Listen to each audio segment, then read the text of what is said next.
শুধুমাত্র একটি মশলা দিয়ে আপনাদেরকে চিকেন কারি রান্না করে দেখাবো, কিন্তু স্বাদের বেলায় একটুও কম হবে না। হ্যালো এভরিওয়ান, আসসালামু আলাইকুম, welcome back to my channel. আশা করি সবাই অনেক ভালো আছেন। চলে আসলাম নতুন একটি রেসিপি নিয়ে। আশা করি আজকের রেসিপিটি আপনাদের ভালো লাগবে। চিকেন কারি রান্না করার জন্য এখানে আমি একটা কারি পাউডার প্যাকেট নিয়েছি। এখানে নিয়েছি দেশি মুরগি, পরিষ্কার করে ধুয়ে রেখেছি। এবার এর মধ্যে দিয়ে দিলাম 3 চামচ আদা রসুন বাটা। এবার দিয়ে দেব কারি পাউডারের মশলাটা। আমি পুরোটা মশলা দিয়ে দিচ্ছি। দিয়ে দিলাম স্বাদ মতো লবণ। এবার দিয়ে দিলাম 1 কাপ পরিমাণ পেঁয়াজ কুচি। এখন সামান্য একটু তেল দিব। এবার হাত দিয়ে ভালো করে সব কিছু একসঙ্গে মাখিয়ে নিচ্ছি। মাখানো হয়ে গেলে এটা আমি 20 মিনিটের জন্য রেস্টে রেখে দেব। এই ফাঁকে আমি 3 থেকে 4টা আলু নিয়েছি, এগুলো আমি ভালো করে ধুয়ে রেখেছি। এখন চুলায় একটি প্যান গরম করে নিয়েছি, দিয়ে দিলাম সামান্য একটু তেল, লবণ, একটু হলুদ। এখন এর মধ্যে আলু দিয়ে ভেজে নেব। এখন একটু সময় নিয়ে আলুগুলো পারফেক্টভাবে ভেজে নেব। এই তো আমার আলু ভাজা হয়ে গেছে। এখন এটা আমি চুলা থেকে নামিয়ে নেব। চুলায় একটি প্যানে তেল গরম করে নিয়েছি। এবার দিয়ে দিলাম পেঁয়াজ কুচি। পেঁয়াজটা আমি হালকা ভেজে নেব।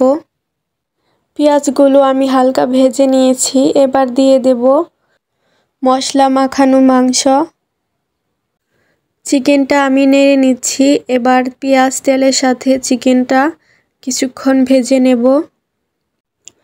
ফিরে আসলাম 5 মিনিট পর। আমি চিকেনটা আবারও নেড়ে নিচ্ছি। একটু পর পর নেড়ে দিতে হবে। এবার ঢাকনা দিয়ে রান্না করব। মাংসটা আমি 20 মিনিট ভেজে নিয়েছি। এবার দিয়ে দিলাম সামান্য পরিমাণ পানি মাংসটা কষানোর জন্য। এখন নেড়ে নিচ্ছি। ঢাকনা দিয়ে অপেক্ষা করব। চিকেনটা আমি আবারও নেড়ে দিচ্ছি। এ পর্যায়ে দিয়ে দেব ভেজে রাখা আলু। দেখতেই পাচ্ছেন মাংসটা অলরেডি কষানো হয়ে গেছে। আমি আলু দিয়ে আরও কিছুক্ষণ কষিয়ে নেব। মাংসটা কষানো হয়ে গেছে। এখন দিয়ে দেব পরিমাণ মতো ঝোল। আমি এখানে গরম পানি দিয়েছি, আপনারা চাইলে ঠান্ডা পানি দিতে পারেন। আমি ঝোলের পরিমাণটা একটু বাড়িয়ে দিয়েছি, যেহেতু এটা দেশি মুরগি, সিদ্ধ হতে টাইম লাগে। তরকারিতে বলক উঠে এসেছে। পর্যায়ে দিয়ে দিলাম কয়েকটা কাঁচামরিচ। কাঁচামরিচ দেওয়ার ফলে তরকারির স্মেলটা অনেক ভালো আসবে। চিকেন কারি রান্নাটা অলরেডি হয়ে গেছে। এ পর্যায়ে দিয়ে দিচ্ছি জিরা গুঁড়া নামানোর আগ দিয়ে। এখন নেড়ে ভালো করে জিরা গুঁড়া তরকারির সাথে মিশিয়ে নিচ্ছি। এবার চুলার আঁচটা বন্ধ করে দেব। আপনারা দেখেই বুঝতে পারছেন চিকেন কারির রান্নাটা কতটা পারফেক্ট হয়েছে। আশা করছি রেসিপিটি ফলো করে আপনারাও বাসায় রান্না করবেন।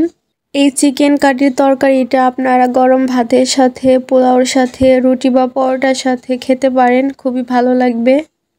ভিডিওটি ভালো লাগলে অবশ্যই লাইক, সাবস্ক্রাইব করে পাশে থাকবেন। দেখা হবে নতুন ভিডিওতে। সবাই ভালো থাকবেন। আল্লাহ হাফেজ।